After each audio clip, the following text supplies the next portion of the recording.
Hello everyone. आज हम लोग देखेंगे UPPCS prelims 2024 current affair mock test का सेट नंबर 2। यूपीपीसीएस के अलावा ये बीपीएससी 17th के लिए भी काफ़ी इम्पोर्टेंट है। तो आते हैं पहले क्वेश्चन पे। किस तकनीकी दिग्गज ने स्टूडियो बॉट नामक एआई संचालित कोडिंग सहायक विकसित किया है? यहाँ पे मैं ऑप्शन नहीं पढ़ूंगा, सीधे आंसर बताते हुए चलूँगा। तो ऑप्शन ए आपका यहाँ पे सही आंसर हो जाएगा, गूगल। किस तकनीकी दिग्गज ने स्टूडियो बॉट नामक एआई संचालित कोडिंग सहायक विकसित किया है? तो ऑप्शन ए आपका यहाँ पे सही आंसर हो जाएगा, गूगल ने। अब एक्स्ट्रा करंट अफेयर पे आते हैं। समृद्धि कॉन्क्लेव नामक डीप टेक स्टार्टअप प्रमोशन अभियान कहाँ शुरू किया गया है? तो ऑप्शन सी आपका यहाँ पे सही आंसर हो जाएगा, आईआईटी रोपर। समृद्धि कॉन्क्लेव नामक डीप टेक स्टार्टअप प्रमोशन अभियान कहाँ शुरू किया गया है? तो ऑप्शन सी आपका यहाँ पे सही आंसर हो जाएगा, आईआईटी रोपर। एक और एक्स्ट्रा करंट अफेयर है।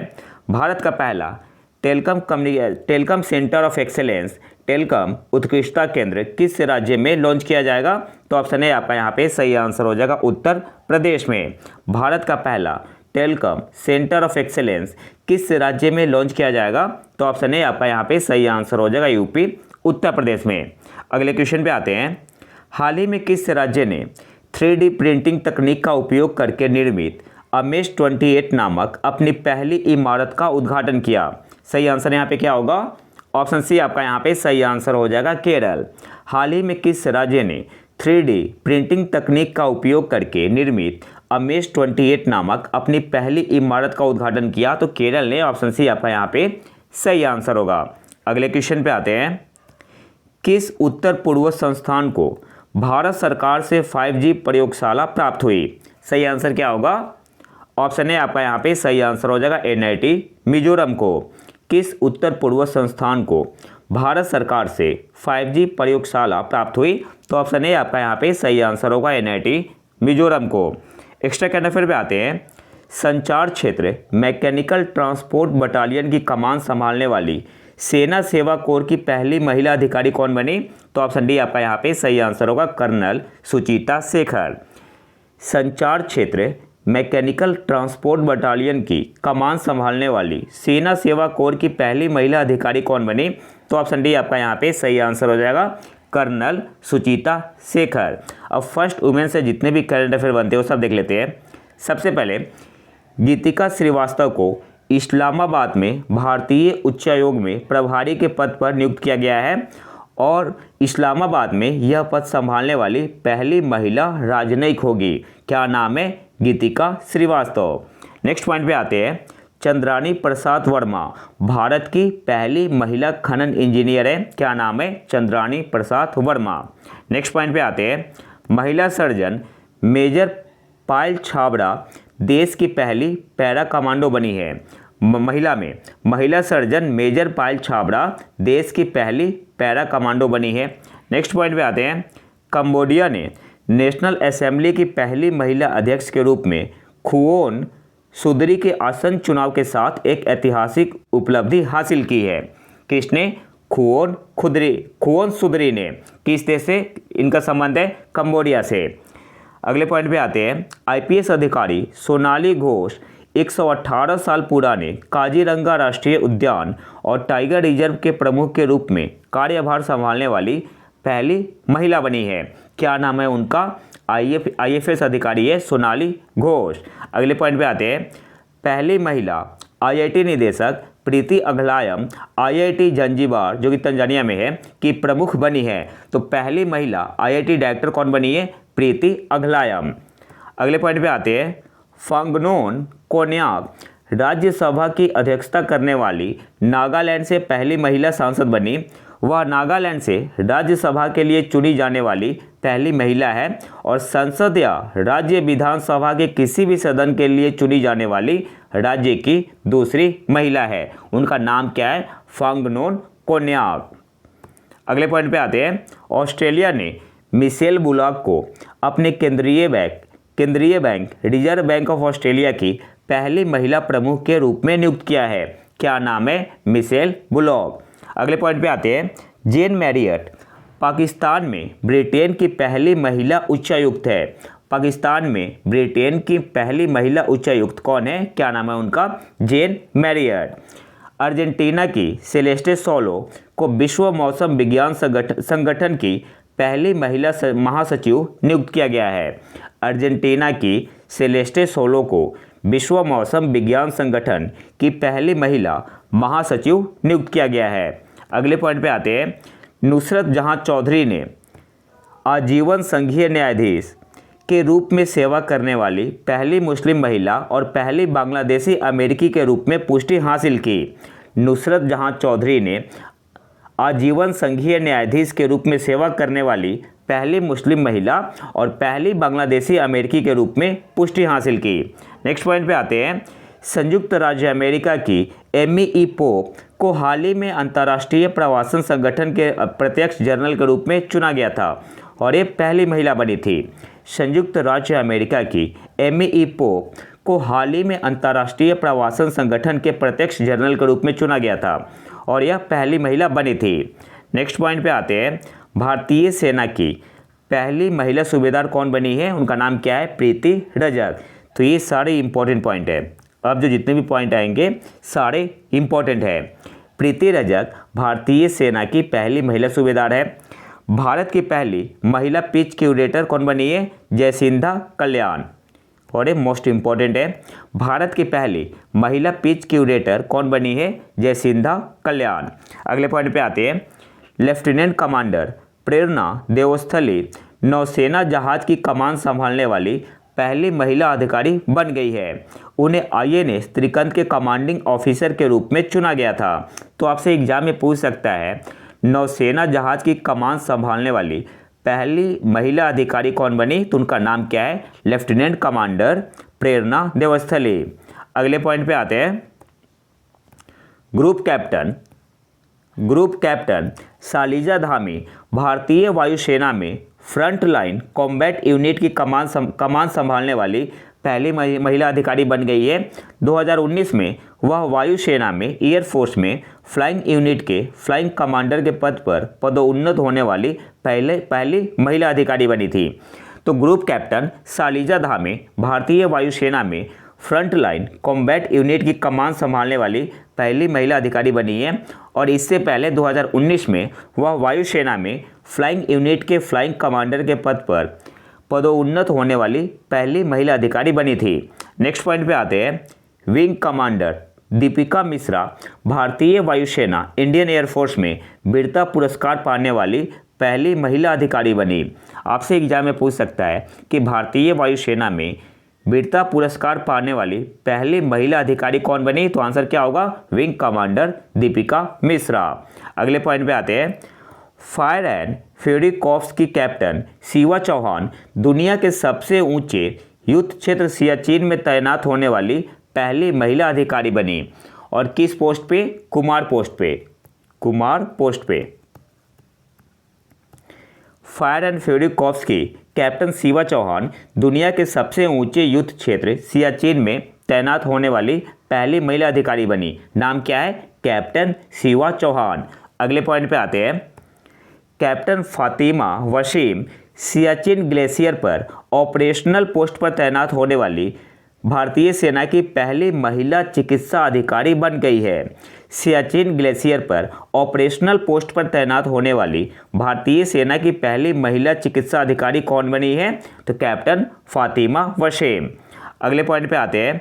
Army medical corps officer colonel Sunita BS ने 21 नवंबर 2023 को सशस्त्र बल ट्रांसफ्यूजन सेंटर दिल्ली कैंट में कमांडिंग ऑफिसर की भूमिका संभालने वाली पहली महिला बनकर इतिहास रचा।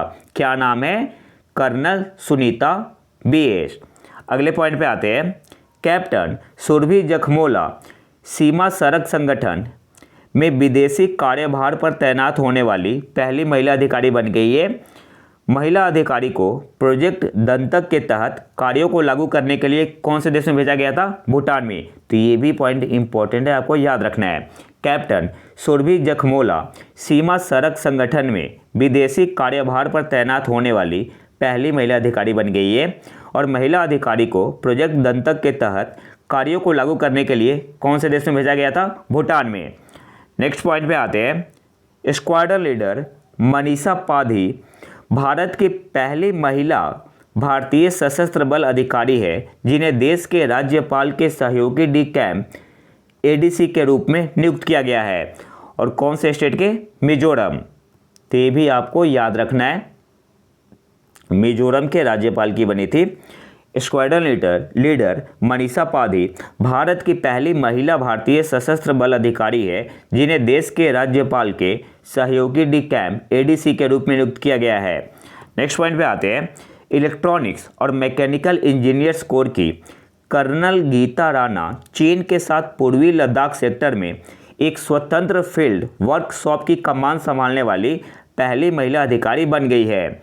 इलेक्ट्रॉनिक्स और मैकेनिकल इंजीनियर्स कोर की कर्नल गीता राणा चीन के साथ पूर्वी लद्दाख सेक्टर में एक स्वतंत्र फील्ड वर्कशॉप की कमान संभालने वाली पहली महिला अधिकारी बनी है।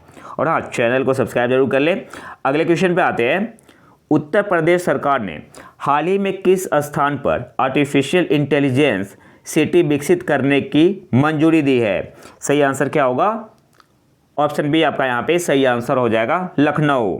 उत्तर प्रदेश सरकार ने हाल ही में किस स्थान पर आर्टिफिशियल इंटेलिजेंस एआई सिटी विकसित करने की मंजूरी दी है? तो लखनऊ में ऑप्शन बी आपका यहाँ पे सही आंसर होगा। अगले क्वेश्चन पे आते हैं।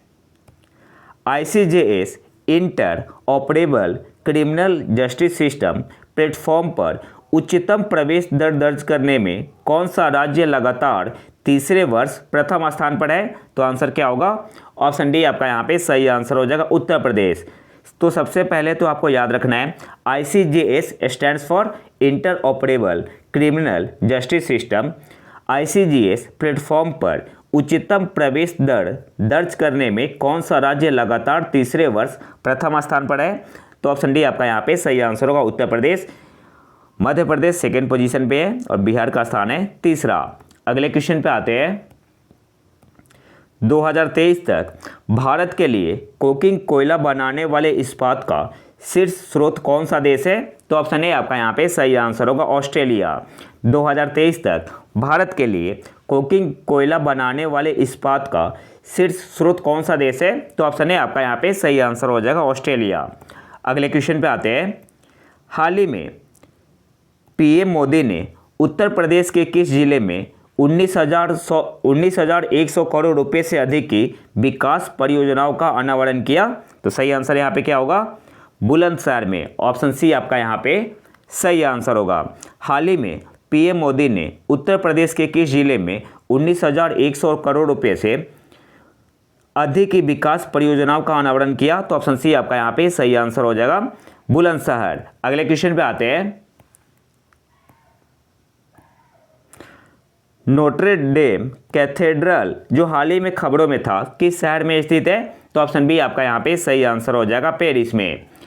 नोट्रे डेम कैथेड्रल जो हाल ही में खबरों में था किस शहर में स्थित है? ऑप्शन बी आपका यहाँ पे सही आंसर हो जाएगा, पेरिस में। अगले क्वेश्चन पे आते हैं। किस संस्था ने विश्व ऊर्जा परिवर्तन outlook 2023 world energy transition outlook 2023 report जारी की? सही आंसर यहाँ पे क्या होगा? ऑप्शन ए आपका यहाँ पे सही आंसर हो जाएगा, अंतर्राष्ट्रीय नवीकरणीय ऊर्जा एजेंसी। तो शॉर्ट में इसे क्या बोलते हैं? IREA। किस संस्था ने world energy transition outlook 2023 report जारी की? तो ऑप्शन ए आपका यहाँ पे सही आंसर होगा, अंतर्राष्ट्रीय नवीकरणीय ऊर्जा एजेंसी IREA। अगले क्वेश्चन पे आते हैं। ग्लोबल ऑयल इंफ्रास्ट्रक्चर ट्रैकर के अनुसार निर्माणाधीन पाइपलाइन श्रेणी में भारत का स्थान क्या है? तो ऑप्शन सी आपका यहाँ पे सही आंसर हो जाएगा, दूसरा। और ये रिपोर्ट आया था मई 2023 में। ग्लोबल ऑयल इंफ्रास्ट्रक्चर ट्रैकर के अनुसार निर्माणाधीन पाइपलाइन श्रेणी में भारत का स्थान क्या है? तो ऑप्शन सी आपका यहाँ पे सही आंसर हो जाएगा, दूसरा। अगले क्वेश्चन पे आते हैं। ग्लोबल इनोवेशन इंडेक्स 2023 में भारत का स्थान क्या है? तो ऑप्शन बी आपका यहाँ पे सही आंसर हो जाएगा, 40। भारत 40वें स्थान पे है। ग्लोबल इनोवेशन इंडेक्स 2023 में भारत का स्थान क्या है? तो ऑप्शन बी आपका यहाँ पे सही आंसर होगा, भारत 40वें स्थान पे है। और भारत का स्कोर क्या है? भारत का स्कोर क्या था? 38.1। तो स्कोर भी पूछ सकता है। और इसे जारी कौन करता है, ग्लोबल इनोवेशन इंडेक्स को जारी कौन करता है, WIPO,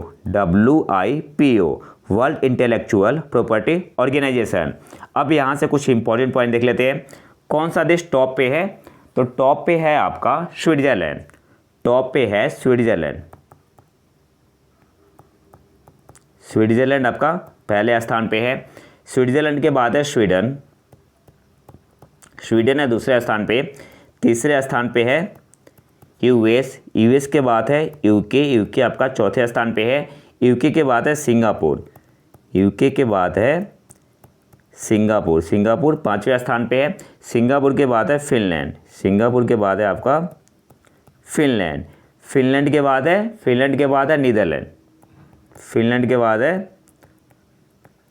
नीदरलैंड, नीदरलैंड के बाद है जर्मनी के बाद है डेनमार्क है, और डेनमार्क के बाद है Republic of Korea, south Korea, Republic of Korea. अगले क्वेश्चन पे आते हैं। QS एशिया यूनिवर्सिटी रैंकिंग 2024 में किस संस्थान ने भारत में शीर्ष स्थान हासिल किया, तो ऑप्शन ए आपका यहाँ पे सही आंसर हो जाएगा, IIT मुंबई ने। QS एशिया यूनिवर्सिटी रैंकिंग 2024 में किस संस्थान ने भारत में शीर्ष स्थान हासिल किया, तो IIT बॉम्बे ने। ऑप्शन ए आपका यहाँ पे सही आंसर होगा। अब यहाँ से कुछ इंपॉर्टेंट पॉइंट देख लेते हैं। IIT बॉम्बे की रैंक कितनी थी, तो IIT बॉम्बे 40वें स्थान पे था। IIT दिल्ली 46 रैंक पे। तो टॉप 50 में दो थे, एक IIT बॉम्बे और एक IIT दिल्ली, तो ये भी याद रखना है। IIT Madras 53 rank, IISc Bangalore 52, IIT Kharagpur 61, और ओवरऑल टॉप पे कौन था, तो packing university of China top पे था। सेकेंड पे कौन था, सेकेंड पे यूनिवर्सिटी ऑफ हांगकांग, और थर्ड पे कौन था, नेशनल यूनिवर्सिटी ऑफ सिंगापुर। अगले क्वेश्चन पे आते हैं। हाल ही में चक्रवात मिचोंग के दौरान किस भारतीय राज्य में बकिंघम नहर और एन्नोर क्रीक में तेल रिसाव हुआ, तो सही आंसर यहाँ पे क्या होगा, ऑप्शन डी आपका यहाँ पे सही आंसर हो जाएगा, तमिलनाडु। हाल ही में चक्रवात मिचोंग के दौरान किस भारतीय राज्य में बकिंघम नहर और एन्नोर क्रीक में तेल रिसाव हुआ, तो ऑप्शन डी आपका यहाँ पे सही आंसर हो जाएगा, तमिलनाडु। अगले क्वेश्चन पे आते हैं। भारत के 2024 गणतंत्र दिवस समारोह के मुख्य अतिथि कौन थे, तो ऑप्शन ए आपका यहाँ पे सही आंसर होगा, इमैनुअल मैक्रोन। अच्छा, इमैनुअल मैक्रोन कौन है, तो फ्रांस के प्रेसिडेंट है। फ्रांस की क्या है, ये फ्रांस के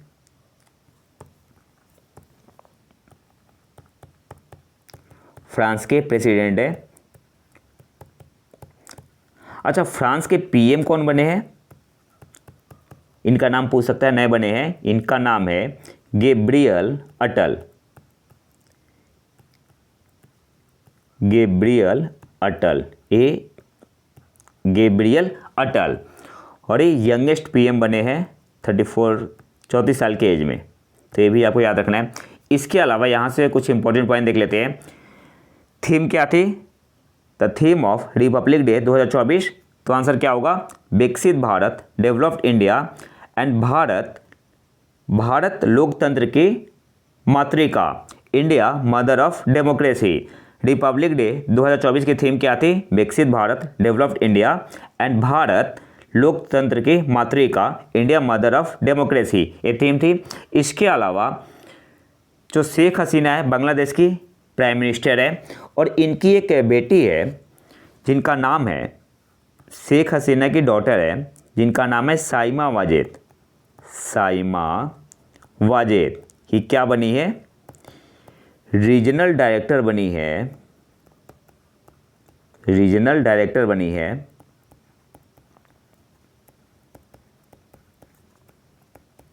WHO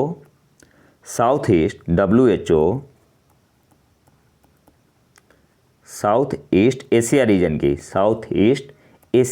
की, तो इम्पोर्टेंट नाम है, आपको याद रखना है, साउथ ईस्ट एशिया रीजन की। Saima Wazed next regional director बनी है WHO south east Asia region की। अगले क्वेश्चन पे आते हैं। किस संगठन ने rotating detonation rocket engine, short में बोलते हैं RDRE नामक एक अभिनव प्रणोदन प्रणाली इनोवेटिव प्रोपल्सन सिस्टम विकसित की है। तो आंसर क्या होगा? ऑप्शन सी आपका यहाँ पे सही आंसर हो जाएगा। नासा ने किस संगठन ने RDRE नामक एक इनोवेटिव प्रोपल्सन सिस्टम विकसित की है? तो नासा ने। और आपसे एग्जाम में ऐसे भी पूछ सकता है RDRE स्टैंड्स फॉर, तो आंसर क्या होगा? Rotating detonation rocket engine. अगले क्वेश्चन पे आते हैं। 2024 ब्रिक्स शिखर सम्मेलन का मेजबान कौन सा शहर है? तो ऑप्शन बी आपका यहाँ पे सही आंसर होगा, कजान, रूस। 2024 ब्रिक्स शिखर सम्मेलन का मेजबान कौन सा शहर है? तो ऑप्शन बी आपका यहाँ पे सही आंसर हो जाएगा, कजान, रूस। 2023 कहाँ पे हुआ था? 2023 आपका हुआ था साउथ अफ्रीका में, साउथ अफ्रीका, डरबन में, साउथ अफ्रीका में। इसके अलावा 5 और नए देश बने हैं, जुड़े हैं ब्रिक्स में। 5 नए देश जुड़े हैं ब्रिक्स में। कौन कौन है? तो एक तो है आपका सऊदी अरब, इजिप्ट,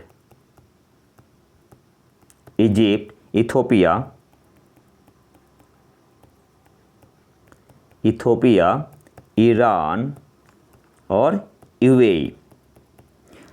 अगले क्वेश्चन पे आते हैं। मानवाधिकार पर एशिया प्रशांत मंच का सम्मेलन conference of the Asia Pacific forum on human rights का उद्घाटन किस देश में किया गया? तो सही आंसर यहाँ पे क्या होगा? ऑप्शन ए आपका यहाँ पे सही आंसर हो जाएगा, भारत में। और इसका उद्घाटन किसने किया?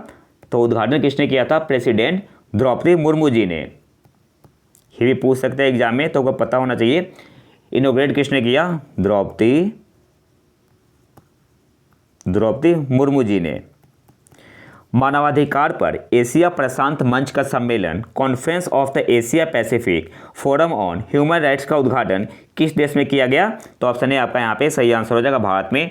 और किसने उद्घाटन किया? राष्ट्रपति द्रौपदी मुर्मू जी ने। अगले क्वेश्चन पे आते हैं। वर्ल्ड फूड इंडिया 2023 इवेंट का भागीदार देश कौन सा है? सही आंसर यहाँ पे होगा ऑप्शन डी, नीदरलैंड। जो पार्टनर कंट्री नीदरलैंड थी और जापान आपका फोकस कंट्री था। तो ये आपको याद रखना है, जापान फोकस कंट्री और पार्टनर कंट्री नीदरलैंड। अब यहाँ से कुछ इंपॉर्टेंट पॉइंट देख लेते हैं। सबसे पहले ये आपका दूसरा एडिशन था, सेकेंड एडिशन था। अच्छा, पहला एडिशन कब हुआ था? फर्स्ट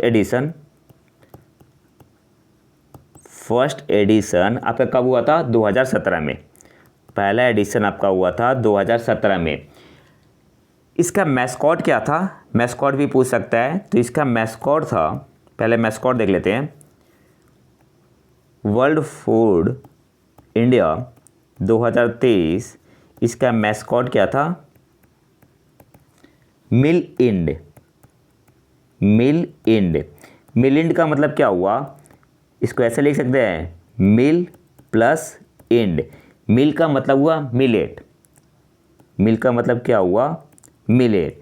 और इंड का मतलब क्या हुआ? इंडिया। मिलेट बाजरा को बोलते हैं, इंड का मतलब इंडिया। तो आपसे एग्जाम में पूछ सकता है कि WFI वर्ल्ड फूड इंडिया 2023 का मैस्कॉट क्या था? तो मैस्कॉट भी आपको याद रखना है, मिल इंड। मिल इंड 2 शब्दों से जुड़ के बना है, मिल प्लस इंड। मिल का मतलब मिलेट, इंड का मतलब क्या हुआ? इंडिया। इसके अलावा 2023 को क्या घोषित किया गया है? International year of millet. ये भी आपको याद रखना है, इंटरनेशनल ईयर ऑफ मिलेट। और प्रधानमंत्री नरेंद्र मोदी जी ने क्या नाम दिया है बाजरे का? श्री अन्ना। ठीक है, तो ये भी आपको याद रखना है।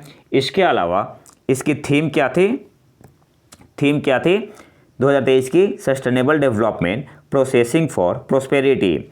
हिंदी में क्या बोलेंगे? सतत विकास समृद्धि के लिए प्रसंस्करण। तो अब एक बार फिर से रिवीजन कर लेते हैं। सबसे पहले वर्ल्ड फूड इंडिया 2023 इवेंट का भागीदार देश कौन सा है? तो नीदरलैंड आपका था पार्टनर कंट्री और फोकस कंट्री जापान था। और ये कहाँ पे हुआ? भारत में कहाँ? नई दिल्ली में। कहाँ पे? भारत मंडपम में। और ये सेकेंड एडिशन था। पहला एडिशन कब हुआ था? 2017 में। थीम क्या है 2023 की? Sustainable development processing for prosperity. Hindi में क्या बोलेंगे? सतत विकास समृद्धि के लिए प्रसंस्करण। इसका मैस्कॉट क्या था? मिल इंड, मिल का मतलब हुआ मिलेट बाजरा और इंड का मतलब इंडिया हो गया। और 2023 को क्या घोषित किया गया था? International year of millet. अगले क्वेश्चन पे आते हैं। 2024 में EI सुरक्षा शिखर सम्मेलन के मेजबान कौन से देश है? तो ऑप्शन सी आपका यहाँ पे सही आंसर हो जाएगा, both a and b. Mid 2024 में साउथ कोरिया होस्ट करेगा और लेट 2024 में आपका फ्रांस होस्ट करेगा। 2024 में EI सुरक्षा शिखर सम्मेलन के मेजबान कौन से देश हैं? तो दक्षिण कोरिया भी और फ्रांस भी है। तो ऑप्शन सी आपका यहाँ पे सही आंसर हो जाएगा, both a and b. Mid 2024 में साउथ कोरिया होस्ट करेगा और लेट 2024 में फ्रांस करेगा। और ये आपका दूसरा एडिशन होगा। पहला कहाँ पे हुआ था? तो पहला जो हुआ था पहला EI सेफ्टी समिट हुआ था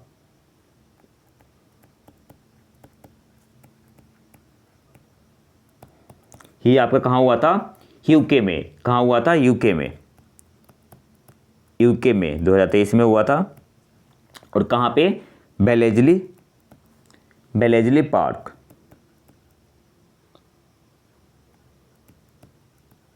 तो ये भी आपको याद रखना है। अगले क्वेश्चन पे आते हैं। हाल ही में जारी ब्लेजली डिक्लेरेशन किस क्षेत्र से संबंधित है? तो अभी मैंने बताया था थोड़ी देर पहले, आर्टिफिशियल इंटेलिजेंस। ऑप्शन बी आपका यहाँ पे सही आंसर होगा। हिंदी में क्या बोलते हैं? कृत्रिम बुद्धिमत्ता। हाल ही में जारी ब्लेजली डिक्लेरेशन किस क्षेत्र से संबंधित है? तो ऑप्शन बी आपका यहाँ पे सही आंसर होगा, कृत्रिम बुद्धिमत्ता, आर्टिफिशियल इंटेलिजेंस। अगले क्वेश्चन पे आते हैं। किस संगठन ने प्रत्याशित कार्रवाई और प्रतिक्रिया योजना anticipatory action and response plan शुरू की? तो ऑप्शन ए आपका यहाँ पे सही आंसर हो जाएगा, FAO ने। किस संगठन ने प्रत्याशित कार्रवाई और प्रतिक्रिया योजना anticipatory action and response plan शुरू की? तो FAO ने। ऑप्शन ए आपका यहाँ पे सही आंसर होगा। अगले क्वेश्चन पे आते हैं। हिंद महासागर में प्रवेश करने वाला Chandrayaan-6 किस देश का अनुसंधान पोत है? तो सही आंसर क्या होगा? ऑप्शन सी आपका यहाँ पे सही आंसर हो जाएगा, चीन का। हिंद महासागर में प्रवेश करने वाला Chandrayaan-6 किस देश का अनुसंधान पोत है? तो ऑप्शन सी आपका यहाँ पे सही आंसर हो जाएगा, चीन का। अगले क्वेश्चन पे आते हैं। वित्त वर्ष 2023-24 में अप्रैल सितंबर के दौरान भारत का सबसे बड़ा व्यापारिक भागीदार कौन सा देश है? सही आंसर यहाँ पे होगा ऑप्शन ए, USA। वित्त वर्ष 2023-24 में अप्रैल सितंबर के दौरान भारत का सबसे बड़ा व्यापारिक भागीदार कौन सा देश है? तो ऑप्शन ए आपका यहाँ पे सही आंसर होगा, USA, अमेरिका। अगले क्वेश्चन पे आते हैं। कौन सा देश हाल ही में सबसे अधिक संख्या के साथ अंतर्राष्ट्रीय समुद्री संगठन परिषद के लिए फिर से चुना गया है? तो ऑप्शन बी आपका यहाँ पे सही आंसर होगा, भारत 2024-25 के लिए। कौन सा देश हाल ही में सबसे अधिक संख्या के साथ अंतर्राष्ट्रीय समुद्री संगठन परिषद के लिए फिर से चुना गया है? तो ऑप्शन बी आपका यहाँ पे सही आंसर होगा, गिवन ऑप्शन में ऑप्शन बी आपका यहाँ पे सही आंसर होगा, भारत। अगले क्वेश्चन पे आते हैं। 8वें भारत जल प्रभाव शिखर सम्मेलन इंडिया वाटर इम्पैक्ट समिट का मेजबान कौन सा शहर है? तो ऑप्शन डी आपका यहाँ पे सही आंसर होगा, नई दिल्ली। 8वें भारत जल प्रभाव शिखर सम्मेलन इंडिया वाटर इम्पैक्ट समिट का मेजबान कौन सा शहर है? तो ऑप्शन डी आपका यहाँ पे सही आंसर होगा, नई दिल्ली। अगला जो हमारा पॉइंट है, UPPCS CSET 2024, जिसमें हम लोग 5 मैथ्स के क्वेश्चन देखेंगे और पिछले साल के आए हुए क्वेश्चन है सारे। तो पहला क्वेश्चन क्या है? 3 नंबर है। The 3 numbers are in the ratio of 3:4:5 and their HCF and LCM 40 and 2400 respectively. Then the largest number is। बहुत ही सिंपल क्वेश्चन है। क्वेश्चन क्या पूछ रहा है कि 3 नंबर गिवन है, किस रेशियो में? 3:4:5। तो हम लोग मान सकते हैं कि नंबर क्या होगा? 3x होगा, 4x होगा और 5x होगा। HCF और LCM दिया हुआ है, तो हमें LCM से कोई मतलब नहीं है, HCF को देखेंगे। HCF क्या है? 40 है ना, तो HCF कैसे निकालते हैं? देखो 3x है, 4x है तो 4 को लिख सकते हैं 2 × 2 × x, 5x है तो 5 × x। HCF में क्या करते हैं हम लोग? जो तीनों में कॉमन होगा वही लेंगे। तो तीनों में कॉमन क्या है? x है, तो वही आपका क्या होता है? HCF होता है। कॉमन को मल्टीप्लाई करते हैं ना। हाईएस्ट कॉमन फैक्टर, तो जो कॉमन होता है उसे निकाल लेते हैं और मल्टीप्लाई करते हैं। तो यहाँ तो बस एक ही कॉमन है, क्या है, एक्स है, मतलब एक्स क्या है आपका HCF है, और HCF कितना दिया हुआ है 40। इसका मतलब x की वैल्यू कितनी हो गई 40। अब आपसे पूछ क्या रहा है कि लार्जेस्ट नंबर क्या होगा, तो 3x 4x 5x में लार्जेस्ट क्या होगा, 5x होगा ना। तो लार्जेस्ट नंबर आपका हो जाएगा, लार्जेस्ट नंबर 5 × 40 200। सही आंसर क्या होगा, ऑप्शन डी आपका यहाँ पे सही आंसर हो जाएगा 200। अगले क्वेश्चन पे आते हैं। यदि तीन अंकों की प्राकृतिक संख्या का वर्गमूल और घनमूल दोनों प्राकृतिक संख्या के समुच्चय से संबंधित है, if both the square root and cube root of a 3-digit natural number belong to the set of natural number। देखो क्वेश्चन को मैंने पूरा नहीं लिखा है, क्वेश्चन ये पूछ रहा है कि यदि तीन अंकों की प्राकृतिक संख्या का वर्गमूल और घनमूल दोनों प्राकृतिक संख्या के समुच्चय से संबंधित है, तो उन अंकों का योग क्या होगा। तो उन अंकों का योग क्या होगा, मतलब कोई भी नंबर है 3 डिजिट का, 3 अंक का, मान लो XYZ है, तो आपसे पूछ रहा है कि एक ऐसा नंबर है जिसका वर्गमूल और घनमूल भी है, तो x + y + z की वैल्यू क्या होगी। तो ऐसा नंबर एक होता है आपका, कौन सा नंबर होता है, 729। 729। अब देखो इसका स्क्वायर रूट क्या होगा, वर्गमूल क्या होगा, तो 729 को हम लोग लिख सकते हैं 27 × 27। ये आपका क्या हुआ, स्क्वायर रूट हो गया। तो एक तो आपका 27 आपका स्क्वायर रूट हो गया। और जब क्या बोलते हैं घनमूल की बात करेंगे, क्यूब रूट की बात करेंगे, तो ऐसे भी लिख सकते हैं 9 × 9 × 9 कितने के बराबर होता है, 729 के बराबर होगा। तो 9 आपका क्या हो गया, क्यूब रूट हो गया, और 27 आपका स्क्वायर रूट हो गया। तो नंबर कौन सा है, 729। और 729 को जब आप ऐड करोगे कितना आएगा, 7 + 2 + 9 18। तो सही आंसर क्या होगा, ऑप्शन ए आपका यहाँ पे सही आंसर हो जाएगा 18।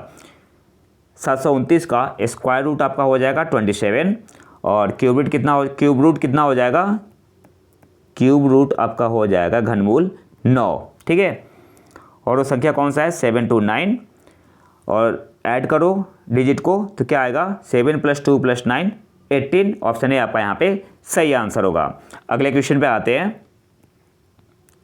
मान लीजिए m एक 3 अंकीय प्राकृतिक संख्या है जिसके अंकों का योग 18 है और अंक का गुणनफल 0 है, तो निम्नलिखित में से कौन सा सत्य नहीं है। Let m be a 3-digit natural number such that the sum of the digit is 18 and the product of the digit is 0, then which of the following is not true। आपको बताना है कौन सा सही नहीं है।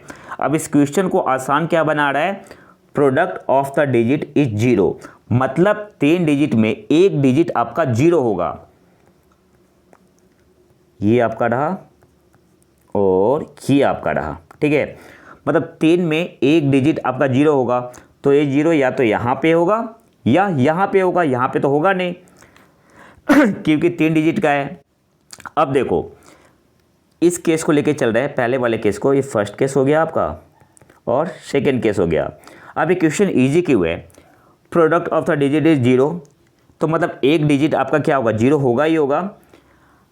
अब क्या बोल रहा है आपसे कि सम ऑफ द डिजिट इज 18, मतलब तीनों डिजिट का सम कितना होना चाहिए, 18 होना चाहिए, जिसमें से एक डिजिट तो आपका 0 होगा। तो अब क्या बचा आपके पास, केवल 2 डिजिट बचा आपके पास। तो अगर आप एक ले रहे हो तो दूसरा क्या लेना पड़ेगा, 1 से 9 के बीच में लेंगे, तो दूसरा लेना पड़ेगा 17, पॉसिबल ही नहीं है। अगर आप 2 ले रहे हो तो 16 लेना पड़ेगा, अगर आप 5 ले रहे हो तो 13 लेना पड़ेगा, अगर आप 8 ले रहे हो तो 18 लेना पड़ेगा, जो कि पॉसिबल नहीं है, 1 से 9 के बीच में लेना है। तो जब आप 9 लोगे तो दूसरा भी अब 9 ले लो, क्योंकि यहाँ पे कहीं नहीं मेंशन है कि रिपीट नहीं करना है, रिपीटेशन नॉट अलाउड। तो एक 9 ले लो आप यहाँ पे, तो दूसरा भी क्या लेना पड़ेगा, 18 होने के लिए 9 ही लेना पड़ेगा। तो एक तो आपका हो गया 9 9 0 990, और एक आपका हो जाएगा 909। बात समझ में आ रही है। अब आते हैं ऑप्शन पे, एक आपका 990 हो जाएगा, एक हो जाएगा 909, ऐड करो 9 9 18 प्लस 0 18, मल्टीप्लाई करोगे 0 आएगा, 9 प्लस 0 प्लस 9 18, 9 इंटू 0 इंटू 9 आपका 0 आएगा। अब आते हैं पहले ऑप्शन पे, क्या बोल रहा है, जो एम है, एम आपका क्या मिला, एक तो आपका मिला 990, दूसरा आपका मिला 909, ठीक है। एम 3 से विभाज्य है, तो जाहिर सी बात है 3 से विभाज्य होगा।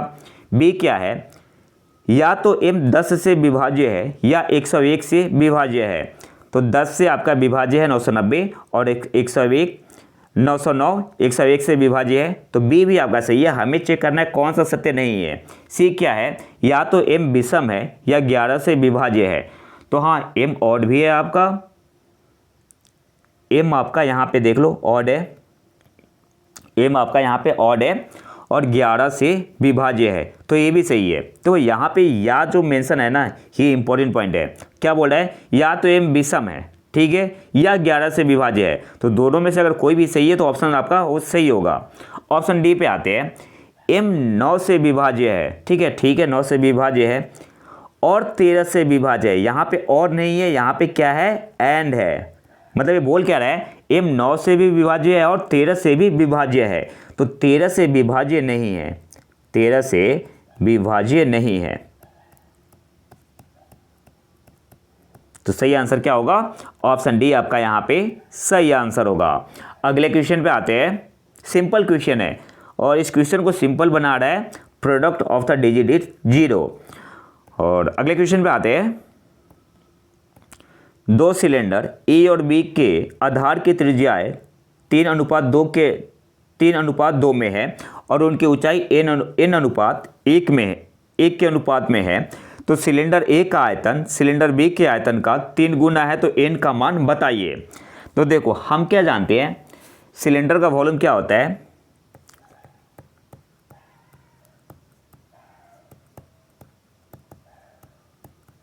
क्या फॉर्मूला होता है, पाई आर स्क्वायर एच होता है। तो सिलेंडर ए की बात करते हैं, सिलेंडर ए का क्या हो जाएगा volume, pi r a square h a. B का क्या हो जाएगा, मैं अभी डिवाइड कर दे रहा हूँ, बी का आपका हो जाएगा pi R B square into H B. Pi से पाई आपका कैंसिल हो गया। अब देखो भी ए जो है क्या है, 3 गुना है भी बी के, तो इसे ऐसे भी लिख सकते हैं, वी ए आपका है 3 वी बी के, तो 3 V V divided by V B, इसको ऐसे लिख सकते हैं R A by R B का whole square multiply by H A by H B. अब देखो वी वी से वी वी कैंसिल हो गया,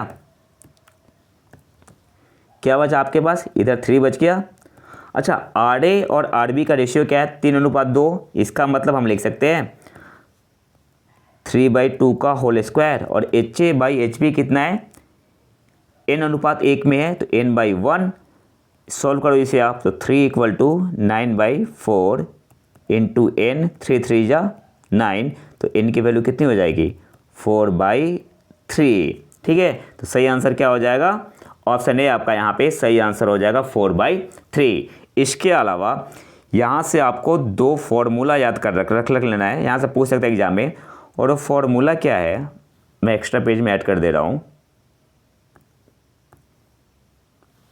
यहाँ से एग्जाम में क्वेश्चन पूछ सकता है, एक आपका होता है total surface area, total surface area of, एक मिनट, टोटल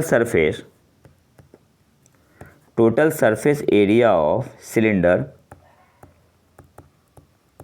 शॉर्ट में से लिखते हैं TSA, टोटल सरफेस एरिया। इसका फॉर्मूला क्या होता है, 2πr into r plus H, या इसे ऐसे भी लिख सकते हैं 2πr square plus 2πr into H.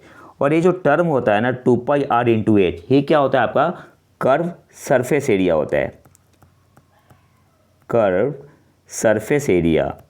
तो आपको ध्यान रखना है, कर्व सरफेस एरिया आपको ध्यान रखना होता है कि एग्जाम में क्या पूछ रहा है, कर्व सरफेस एरिया पूछ रहा है या टोटल सरफेस एरिया पूछ रहा है। अगर टोटल सरफेस एरिया पूछ रहा है तो फॉर्मूला क्या होगा, 2πr into r plus h होगा। आर क्या है, रेडियस है, एच क्या है, हाइट है। या इसे ऐसे भी लिख सकते हैं 2πr² plus 2πr into H. अगर केवल कर्व सरफेस पूछ रहा है तो आंसर क्या होगा 2πr इंटू एच। अब यहाँ से एग्जामिनर कैसे क्वेश्चन पूछ देगा, आपसे पूछ देगा कि जो टोटल सरफेस एरिया TSA और कर्व सरफेस एरिया का रेशियो क्या होता है। कर्व सरफेस एरिया का रेशियो बताओ आप क्या होता है। तो टोटल सरफेस एरिया क्या होता है, टोटल सरफेस एरिया आपका होता है 2πr into r plus H, यही होता है 2πr into r plus h. और कर्व सरफेस एरिया क्या होता है, अभी मैंने बताया था 2πr इंटू एच होता है। तो डिवाइड कर दो 2πr इंटू एच, तो 2π से 2π आपका कैंसिल हो जाएगा, क्या बचेगा r से r कैंसिल हो गया। तो रेशियो क्या होता है टोटल सरफेस एरिया और कर्व सरफेस एरिया का r plus H by H. ठीक है, तो इस तरीके से आपसे एग्जाम में क्वेश्चन पूछ सकता है। अगले क्वेश्चन पे आते हैं।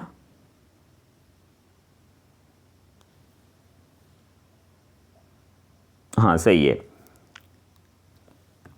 और आज के आखिरी क्वेश्चन पे आते हैं। If a plus b equal to a by b plus b by a then the value of a square plus b square. देखो इस टाइप के क्वेश्चन में ना सिमेट्री का कॉन्सेप्ट लगा दो। आप यहाँ पे पुट कर दो a equal to 1 b equal to 1। देखो सेटिस्फाई कर रहा है ना 1 + 1 2, 1/1 + 1/1 1 + 1 2 ही होगा। तो ये सेटिस्फाई कर रहा है। तो हमसे क्या पूछ रहा है a square plus b square value क्या होगी, तो 1 स्क्वायर प्लस 1 स्क्वायर कितना हो जाएगा 2 हो जाएगा। ऑप्शन बी आपका यहाँ पे सही आंसर हो जाएगा 2। तो ये तो था हमारा आज का लेक्चर। अगर आपको इसका PDF चाहिए तो आप हमारे टेलीग्राम चैनल प्रतीक IQ को ज्वाइन कर सकते हैं। और अगर वीडियो पसंद आए तो लाइक करें और चैनल को सब्सक्राइब जरूर कर लें। मिलते हैं नए वीडियो में नए टॉपिक के साथ, तब तक के लिए नमस्कार, जय हिंद।